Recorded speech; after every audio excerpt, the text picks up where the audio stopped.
Bon, aujourd'hui, je vais vous dire ce qu'il faut faire ou ne pas faire pour avoir moins d'acné.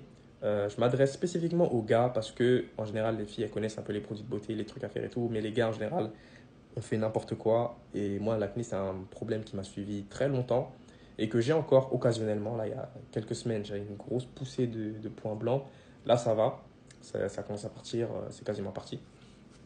Et donc, voilà, écoutez bien. Ça va concerner surtout les mauvaises habitudes, les bonnes habitudes à avoir, etc. Parce qu'il y a plusieurs causes à l'acné. Si vous avez de l'acné hormonal, ce que je vais vous dire, ça va peut-être pas être ce qu'il y a de plus utile, dans le sens où en général, l'acné hormonal, on ne peut pas trop y faire grand-chose, ou alors il faut vraiment avoir des traitements spécifiques. Les produits que je vous dis d'acheter, là, en général, vous demandez à la pharmacie, ou alors vous demandez à vos soeurs, à vos cousines, elles doivent s'y connaître là-dedans, ok?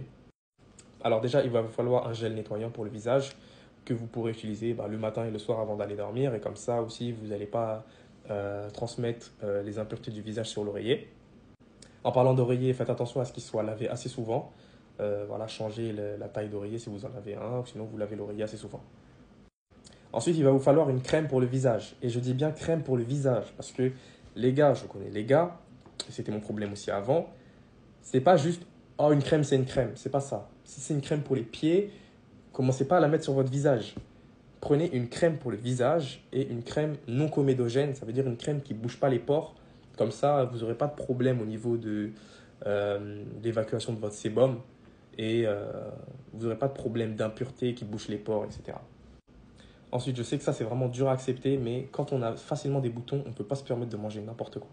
Ça veut dire, quand vous mangez des fast-food, sachez que très probablement, ça va vous causer des boutons. Moi, je le sais, quand je fais un fast-food, je sais que dans la soirée ou le lendemain, il y a des boutons qui vont apparaître.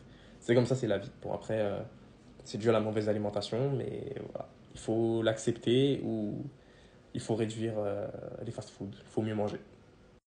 En parlant d'aliments, surveillez un peu comment votre visage il évolue selon ce que vous mangez. Moi, je sais que si je prends trop de lait, ça peut me donner des boutons. C'est pour ça que j'ai commencé à arrêter de... J'ai réduit un peu le lait. Mais vous voyez ce qui vous donne ou pas des boutons. Pour ceux qui ont les cheveux longs, faites attention à avoir les cheveux propres.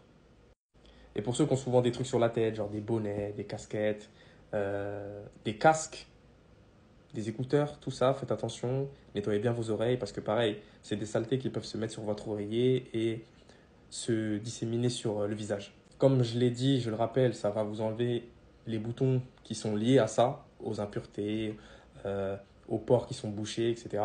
Mais ça va peut-être pas enlever tous vos boutons, vous n'allez pas perdre tous vos boutons, mais ça va enlever les boutons qui sont liés à ça et que vous pouvez éviter. Bon, c'était un peu long, mais j'espère que ça aura été utile. Donc voilà, c'était Shams. Prenez soin de vous. Ciao.